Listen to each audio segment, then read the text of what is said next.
गुरु प्यारे साथ संगत जी, आज फिर से एक सुंदर सी साखी आप सभी को सुनाने जा रही हूँ। गुरु प्यारे साथ संगत जी, कई लोग परमात्मा में विश्वास नहीं रखते, वो कर्म को प्रधान मानते हैं। कर्म को प्रधान मानना अच्छी बात है, लेकिन परमात्मा को भूल जाना ये गलत बात है। हमें कर्म करने योग्य बनाया किसने? परमात्मा ने ना। तो आज की जो साखी है वो ये सिखाएगी कि जो लोग परमात्मा पर विश्वास नहीं करते वो परमात्मा पर विश्वास भी करने लग जाएंगे। और यही सिखाएगी ये साखी कि कभी भी हमें अपना भरोसा परमात्मा पर से कम नहीं होने देना चाहिए। तो ये कहानी है एक ऐसे आदमी की जो कर्ज में काफ़ी दबा हुआ था और उसका काम धंधा बंद हो गया था। जो भी वो काम कर रहा था और जहाँ नौकरी कर रहा था वो नौकरी भी छूट गई थी। बहुत परेशान चल रहा था, इतना परेशान था कि उसकी हालत समझ में ही नहीं आ रही थी। वो जैसा इंसान पहले था, उसको कोई भी देखता, उसके यार दोस्त देखते तो वो हैरान रह जाते और उसको पहचान ना पाते। कई बार एक बार वो ऐसे ही मायूस होके बैठा हुआ था, चाय की टपरी पर बैठा था, तो पास से ही उसका एक दोस्त गुजर रहा था। उसका सच्चा दोस्त था। उसने उसको देखा और उसने जाके उसका नाम लिया कि अरे तू यहाँ पर क्या कर रहा है और तेरी ये कैसी हालत बनी पड़ी है। उसने उसको अपनी सारी हालत कह दी।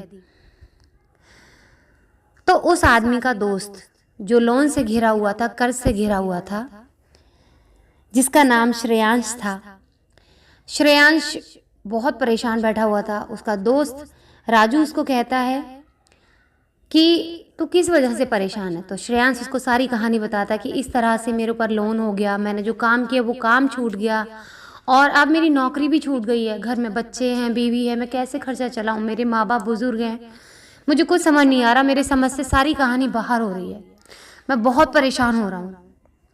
राजू कहता है तुझे परेशान होने की ज़रूरत नहीं है, एक काम करना, अपने घर में एक कृष्ण जी की मूर्ति लाकर रख लेना। इस पर श्रेयांश कहता है कि यार तू क्या कह रहा है, कोई काम धंधा बताने की बजाय मुझे श्री कृष्ण जी की मूर्ति लाने के लिए कह रहा है, बस भी कर, क्या ढकोसलेबाजी है ये। राजू कहता है मेरी बात मान, श्री कृष्ण जी की मूर्ति लेकर आ, उनकी पूजा करना डेली, तो तेरे घर में सारे सुखानंद हो जाएंगे। तो गुरु प्यारे साथ संगत जी वो उसको सुन के अनसुना कर देता है। फिर क्या होता है, कुछ दिनों बाद श्रेयांश फिर से ट्राई करता है कि कोई नौकरी मिल जाए या कोई काम धंधा मिल जाए, लेकिन वो फिर से निराश होने लगता है। उसको कहीं कोई काम नहीं मिलता, कोई नौकरी नहीं मिलती। हार के क्या करता है, अपने दोस्त की बात याद आती है, घर में श्री कृष्ण जी की मूर्ति ले आता है। अब श्री कृष्ण जी की मूर्ति लेकर आता है घर में, तो उनकी डेली पूजा करता है। एक दिन पूजा करता है, भगवान से मांगता है कि मेरे को नौकरी दे दो, नौकरी दे दो। कोई नौकरी नहीं मिलती। रोज सुबह पूजा करके निकलता है, शाम को फिर थका हारा आता है, निराश लौट के। फिर उसको गुस्सा आता है कि मैं इतने दिन से पूजा कर रहा हूँ, राजू ने कहा था पूजा करने से मेरे घर के सारे दुख कलेश नष्ट हो जाएंगे और ये मेरे को नौकरी वोकरी मिल जाएगी, पर मेरी जिंदगी में तो कुछ ठीक ही नहीं हो रहा है। उसको बहुत गुस्सा आता है, वो श्री कृष्ण जी की पूजा छोड़ देता है। फिर उसका एक और दोस्त उसको मिलता है, वो कहता है कि तू एक काम कर, अपने घर में ना काली माता की मूर्ति ले आना। वो कहता है भाई, राजू की बात सुन के मैं श्री कृष्ण जी की मूर्ति लेकर आया था, कुछ भी नहीं हुआ मेरे घर में। अब उसने कहा, उसके दूसरे दोस्त ने, कि तू मेरी बात मान तो सही, एक बार काली माता की मूर्ति लेकर आ और पूजा करना। हम वो करता, मरता क्या ना करता, लेकर आया मूर्ति। अब मूर्ति घर में लाकर रखी। अब उसने क्या किया कि श्री कृष्ण जी का जो मंदिर बनाया हुआ था उसने, उसके नीचे ही एक खाली जगह थी, वहाँ पर काली माता की मूर्ति थी, उसने स्थापित कर दी ला करके। तो गुरु प्यारे साथ संगत जी, अब जैसे ही वो काली माता की मूर्ति की पूजा करने जा रहा था, उसने अगरबत्ती जलाने को किया तो उसके दिमाग में एकदम से आया कि मैं पूजा करता था, श्री कृष्ण जी की ऊपर ही बैठे हुए हैं, मैंने आज तक कभी गौर नहीं किया, कि अगरबत्ती का धुआं उनकी आंखों में जाता होगा। अभी मैं अगरबत्ती का धुआं यहाँ से जलाऊंगा, क्योंकि पहले तो अगरबत्ती का धुआं मैं घर से बाहर लगा देता था, बाहर की खिड़की पे ले जाके, लेकिन अब मैं यहाँ काली माता जी की मंदिर में मुझे उसने अगरबत्ती जलाने के लिए कहा है, अब मैं यहाँ जलाऊंगा तो श्री कृष्ण जी को तो धुआं कितना पास से लगेगा। वो क्या करता है कि श्री कृष्ण जी की मूर्ति को एक कपड़े से बांध देता है। जैसे ही वो बांधने के लिए जा रहा होता है, श्री कृष्ण जी उसका हाथ पकड़ लेते हैं। कहते अरे अरे अरे क्या कर रहा है। वो एकदम से चौंक जाता है, श्रेयांश एकदम से पीछे की तरफ गिर जाता है।